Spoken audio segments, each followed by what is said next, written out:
Don José. Fernando, Katy, con esa sonrisa y al mencionarme primero me hizo feliz a mí y no a usted. Ay. Estimamos televidente, usted vio los aretes que tiene nuestra amiga Katy Dolande. Como aquellos que les cuelgan a la luna, dicen. Los que le faltan a la luna los tiene Katy Dolande. Bueno, yo pregunté a los que saben por qué ella no tiene collar.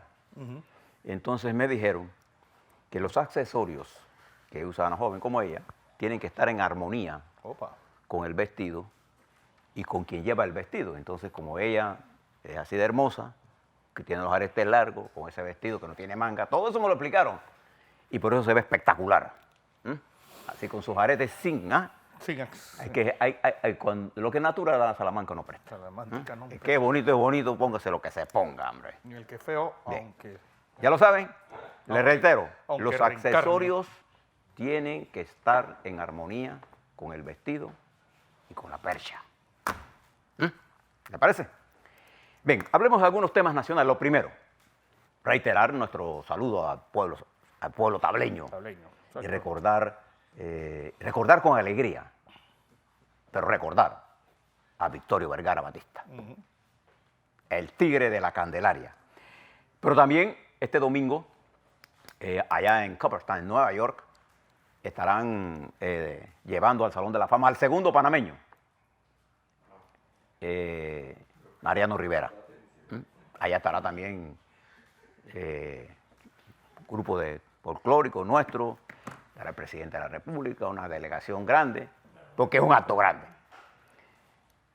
Pero yo tomé de crítica hoy una nota curiosa, Fernando. El primer panameño que cerró un huevo, que ganó un juego, fue Humberto Coca-Cola Robinson. Coca-Cola Robinson. Que en el año de 1955, él jugaba para los Bravos de Milwaukee, le ganó en el noveno y nos cerró ese juego. Y ganó los Bravos de Milwaukee a los Chicago Cubs. Ese es el primer panameño que jugó en la Grandes Ligas.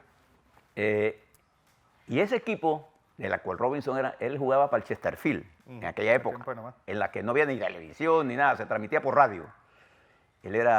Chesterfield estaba en primera base, Elías Osorio. Mire el equipo de Chesterfield, Elías Osorio de Chitré, era la primera base de Chesterfield, la segunda base era Pablo Manito Bernard, el shortstop era Frank Austin. Y la tercera base era nada menos y nada más que Jonathan Clyde Parry, que estuvo en los Dodgers, nunca pudo ascender porque el que tenía que desplazar era a Robinson. Nada más y nada menos. O sea, las terceras bases de ese momento eran las terceras bases. Bueno, una de ellas era el panameño Jonathan Clyde Parry. Por ahí no pasaba nada, todo, era una aspiradora. Yo me acuerdo cuando Boncanel transmitía la serie de Cari, ¿se acuerdan?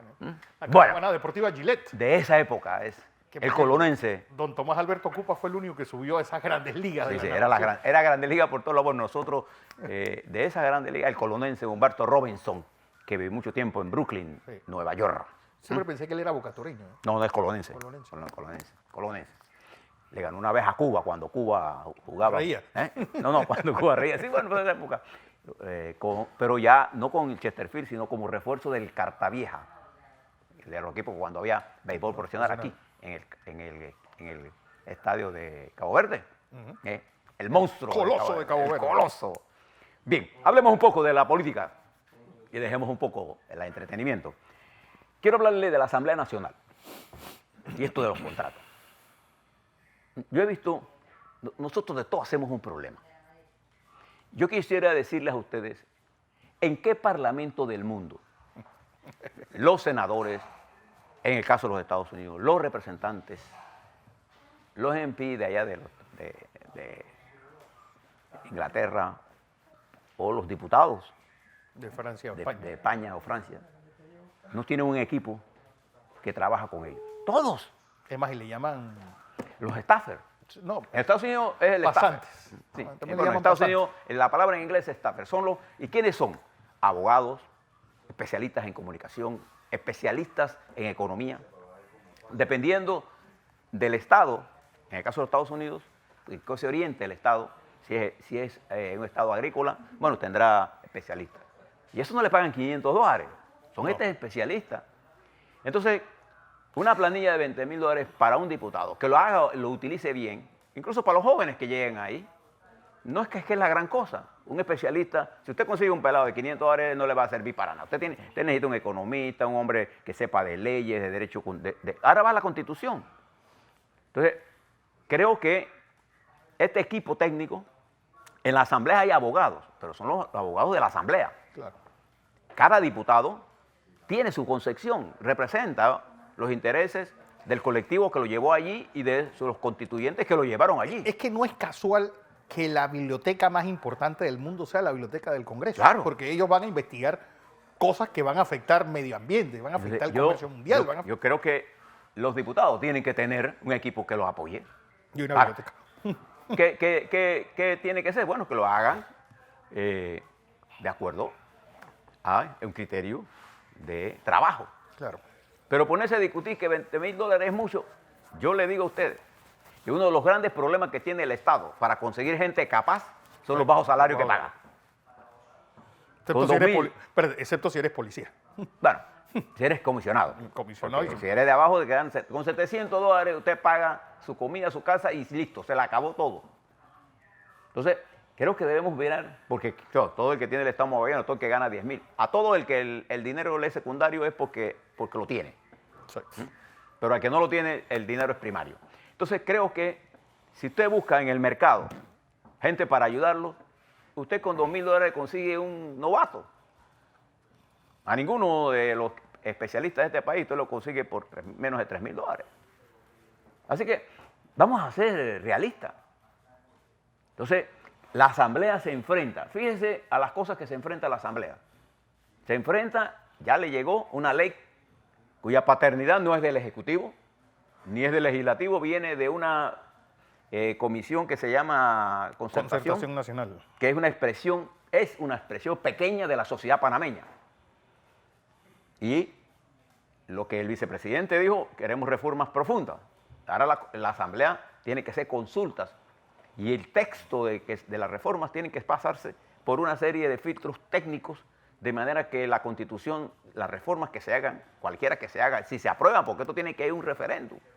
Entonces, ahí los diputados necesitan un staff que los ayude a ver eso, pero además tiene que ver todo el tema del presupuesto con las reformas que hay que hacer para mantener lo que ustedes vieron ayer, el miércoles, perdón, de nosotros en el mercado, una confianza que el mundo tiene en nosotros por los recursos que disponemos. Tampoco es que el país anda tan quebrado ni que estamos muertos del desastre.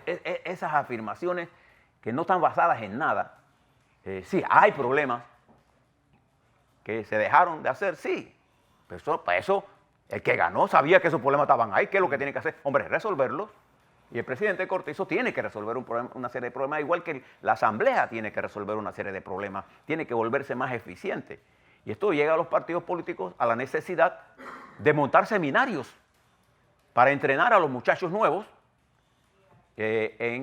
no solamente en la mecánica legislativa, sino en la temática legislativa. Los partidos, el Ejecutivo, los ministros, tienen que educar, porque son ellos los que van a tomar las decisiones a nombre de todos nosotros. Esa es la democracia representativa. Y yo me siento preocupado por la matriz de comunicación de querer debilitar a la Asamblea para doblegarla y no provocar cambios.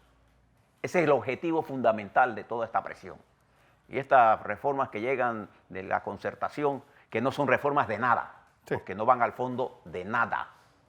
Es reformar para no reformar.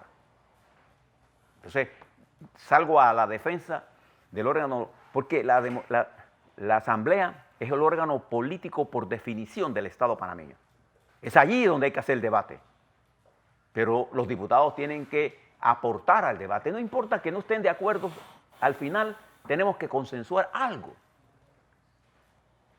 Y ese trabajo gigantesco lo necesitamos en estos 4, 5, 6 meses para que el gobierno que entra con visto bueno de lo que pasó el miércoles, eso es un impulso, pero eso no resuelve los problemas de Panamá, ni ese dinero es para estar repartiéndolo en ninguna esquina.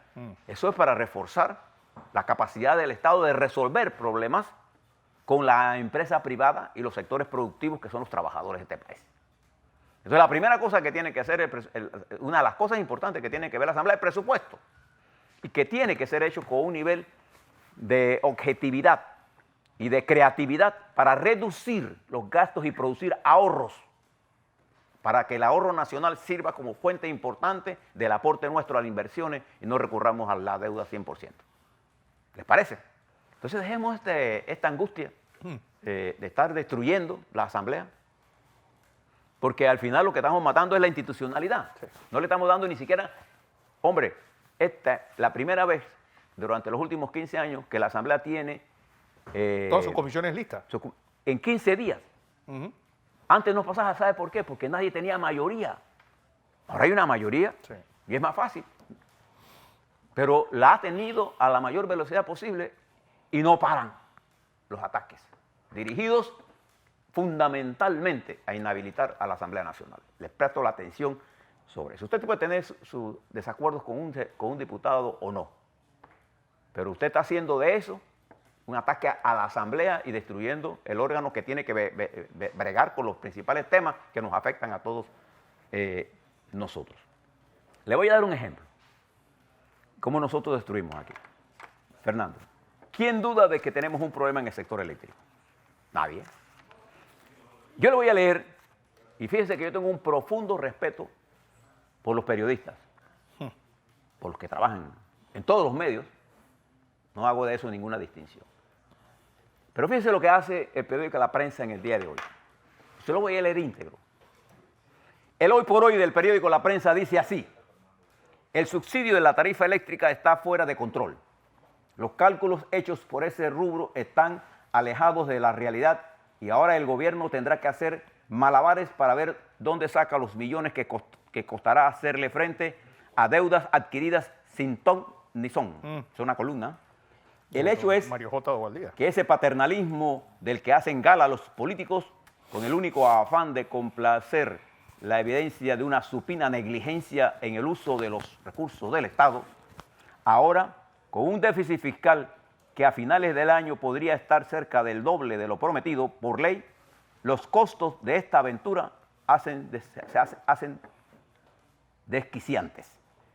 Pero además, las distribuidoras parecen estar muy contentas con estos desatinos, pues cobran incluso ofreciendo servicios claramente mediocres, con fluctuaciones de energía, con apagones y falta de mantenimiento en sus equipos y que provocan afectaciones a terceros sin mayores consecuencias.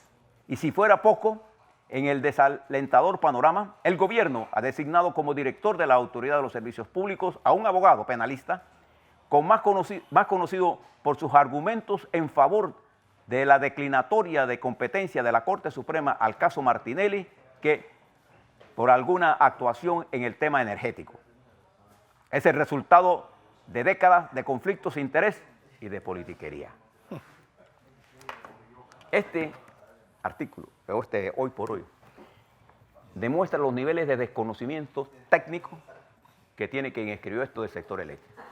No, y el nivel de desconocimiento de todo. Pero además, el nivel de prejuicio con que se refiere al nuevo designado de la Autoridad de los Servicios Públicos. El actual designado es un abogado. El que ya se fue, el señor Meana, era un abogado. ¿Y de dónde venía? Que es lo peor. Esos sí eran unos conflictos de intereses ambulantes. Y venía de empresas vinculadas al sector eléctrico. Ahora le hablo sobre Armando Fuentes. Pero en este mismo periódico hay un artículo que apoya el título de su página, su noticia principal: 82 millones pendientes para el subsidio eléctrico, y habla sobre cómo se compone el costo. Las cifras que ellos usan, y voy a hacer esa, dice que el 70% del costo de la tarifa viene en generación. Bien, le quiero decir al periódico La Prensa que gran parte de los apagones nacionales que hemos tenido nosotros, la mayoría, se han debido a problemas de transmisión de alto voltaje, cuya responsabilidad es de TESA y no de las empresas distribuidoras. El apagón grandote que se llevó a la subestación Panamá 3, Panamá 2, perdón, fue de TESA. Y una parte de las fluctuaciones de voltaje que producen problemas de voltaje en potencia y energía provienen de las líneas de transmisión de alta tensión que no tienen nada que ver con las distribuidoras. Esa es la primera cosa que deben saber. La segunda cosa que deben saber es que las facturas que usted recibe, el que escribió esto, tiene tres componentes. El componente de generación, que no tiene nada que ver con las distribuidoras. El componente de transmisión, que no tiene nada que ver con la transmisión. Y el componente de distribución. De estas tres, las empresas de distribución eléctrica, estimados amigos de la prensa, están reguladas.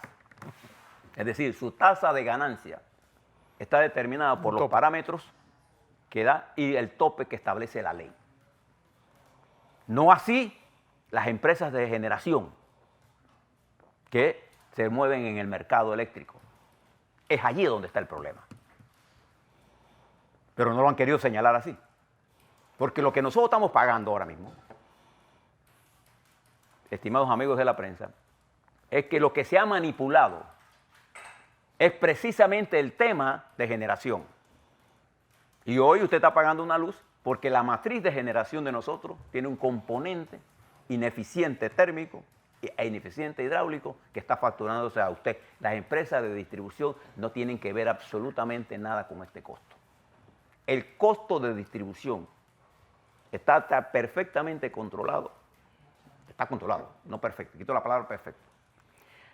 Pero lo que no ha hecho la Autoridad de los Servicios Públicos del que sale es presentarle a este país el audito del sistema tarifario, que es la preocupación de nosotros los usuarios.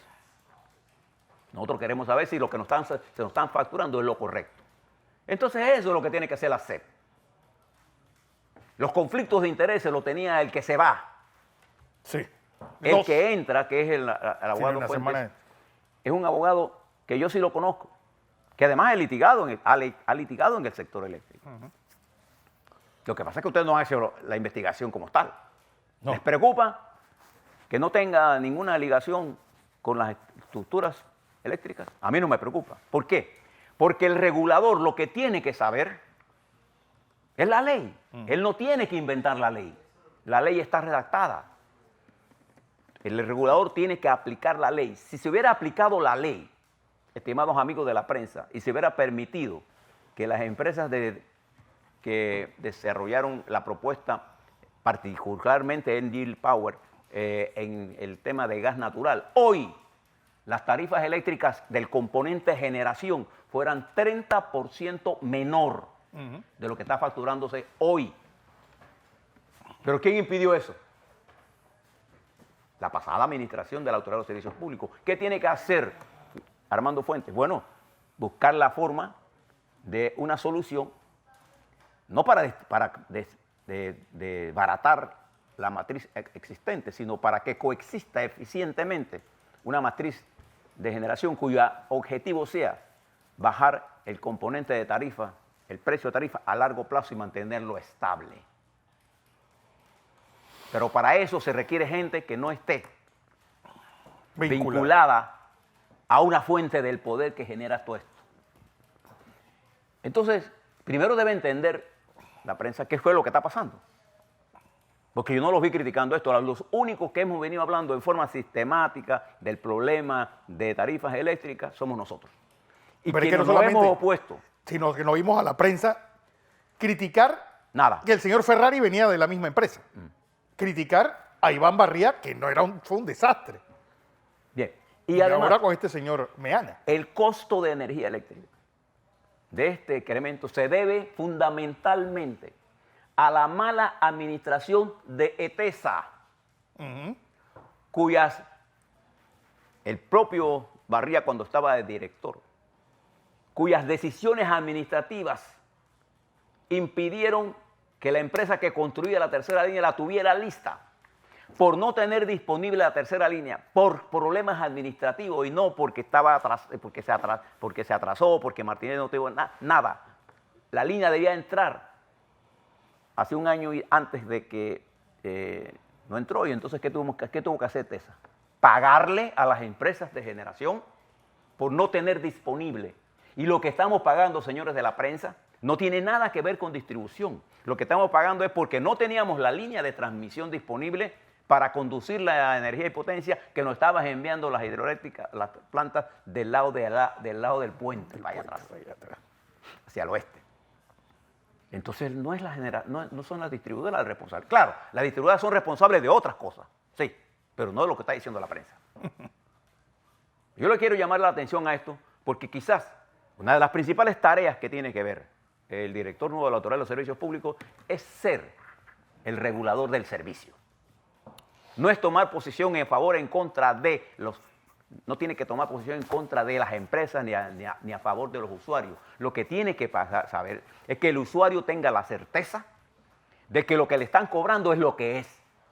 Que en materia energética se están haciendo las lecturas y que lo que se está facturando es lo correcto. ¿Cómo se puede hacer eso? Bueno, haciendo una auditoría al sistema tarifario.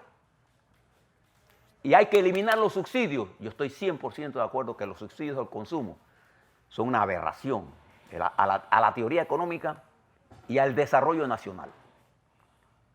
Pero además tenemos que revisar la matriz de generación y resolver los problemas propios de ese sistema. Conozco al licenciado Fuentes. Es más, de hecho, lo conozco por su integridad profesional. Gran parte de los libros que yo poseo de Constitución, de Derecho, por eso sabe todo, me lo ha proporcionado él. Y cuando yo tengo alguna duda sobre algún tema, yo lo consulto a él. Porque además es un hombre experto en la administración, el de derecho administrativo. ¿Qué es lo que tiene que administrar el director de la Autoridad de Servicios? Contratos. Contratos. Él no tiene que ser ingeniero eléctrico. Él lo que tiene que es aplicar la ley. Porque no solamente es la parte eléctrica. Eso es una parte, la parte de telefonía. Yo les pregunto a ustedes, ¿cuántos de ustedes reciben el servicio de Internet por el que pagan? Ninguno. La velocidad que pagan. ¿No? Todo el servicio de televisión que se da por cable onda. ¿Cuántas quejas tiene el usuario? ¿Y quién lo atiende? Nadie.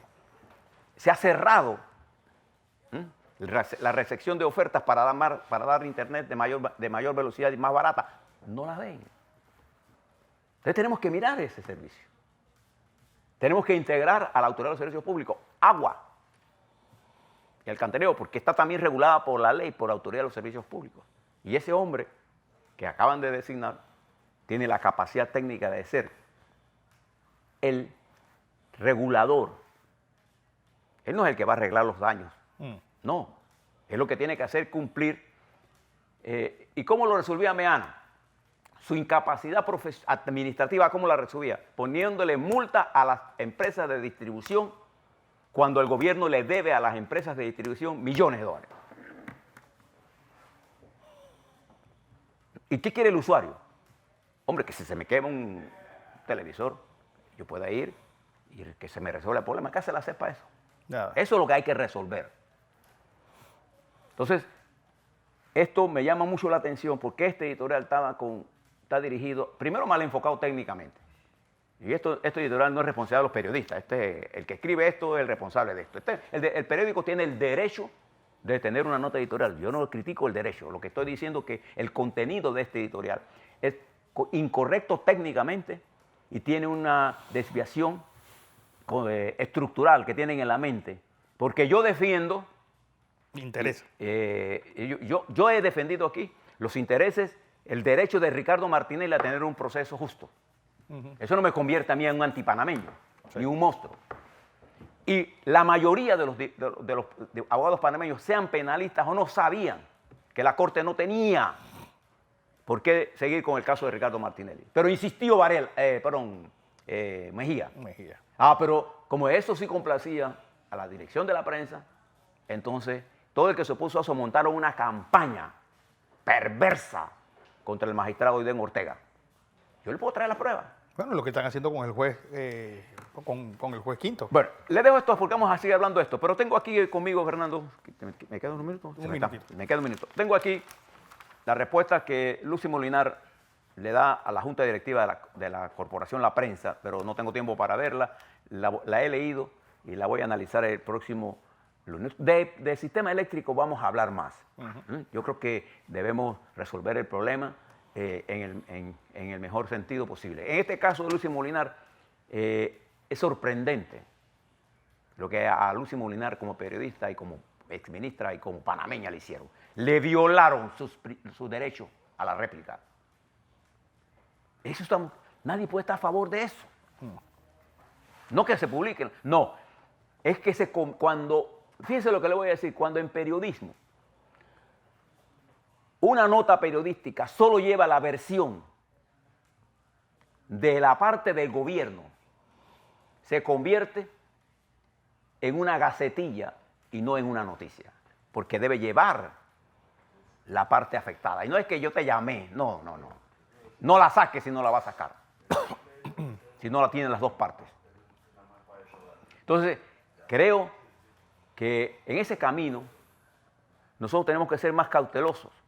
Yo no estoy diciendo que los periodistas no tengan una opinión, no. Lo que debemos tener veracidad. Nuestro compromiso con nuestra audiencia es darle los datos con la mayor con la veracidad. Eso no nos impide de tener una opinión. Pero nuestra opinión está basada sobre los hechos veraces para la que usted debe estar formado también. Nosotros vamos a seguir hablando sobre el tema eléctrico, porque vienen decisiones importantes. Le vamos a hablar sobre esto que dijo Lucio Molinar. Y vamos a ver cómo reacciona la Asamblea Nacional frente a todo el cúmulo de cosas que vienen. Y cómo todos hacemos un esfuerzo por ser mejores, en vez de estar criticando por criticar, y criticando para destruir. Les reitero, nuestro país es un país con perspectiva, es un país con perspectiva positiva. Hemos construido entre todos un país que tiene futuro, que ha hecho cosas bien, pero ha hecho cosas mal. Y no estemos mirando el pasado para vivir en el pasado y no hacer el presente, porque el futuro es el presente que construimos hoy. A los ministros los invito, en vez de estar mirando por el retrovisor, miren hacia adelante. Necesitamos reformas en el sector agropecuario, en el sector salud, en el sector del Ministerio de Obras Públicas, en aduanas. Necesitamos que aduana funcione. Necesitamos tantas cosas. Pero usted créalo, nosotros tenemos un gran país. Así es.